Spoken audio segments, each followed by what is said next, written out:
Iran ও যুক্তরাষ্ট্র এর চলমান সংঘাত নিরসনে নতুন এক প্রস্তাব সামনে এসেছে, যা সোমবার থেকে কার্যকর হতে পারে বলে জানিয়েছে আন্তর্জাতিক সংবাদ সংস্থা রয়টার্স। প্রতিবেদন অনুযায়ী পাকিস্তান এই প্রস্তাবের একটি রূপরেখা তৈরি করে তা দ্রুত ইরান ও যুক্তরাষ্ট্রের কাছে হস্তান্তর করেছে। প্রস্তাবটিতে আপাতত ইসলামাবাদ চুক্তি নামে অবহিত করা হচ্ছে। সূত্রের বরাতে জানা গেছে, প্রস্তাবটি দুই ধাপে বাস্তবায়নের পরিকল্পনা করা হয়েছে। প্রথম ধাপে অবিলম্বে যুদ্ধবিরতি কার্যকর করা হবে। এরপর দ্বিতীয় ধাপে একটি পূর্ণাঙ্গ চুক্তির মাধ্যমে দীর্ঘমেয়াদী সমাধান নিশ্চিত করার চেষ্টা করা হবে। প্রস্তাব অনুযায়ী সোমবারে এটি চূড়ান্ত হওয়ার সম্ভাবনা রয়েছে।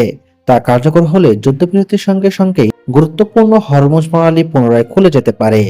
এছাড়া 15 থেকে 20 দিনের মধ্যে চূড়ান্ত চুক্তি সম্পন্ন হওয়ার কথা বলা হয়েছে।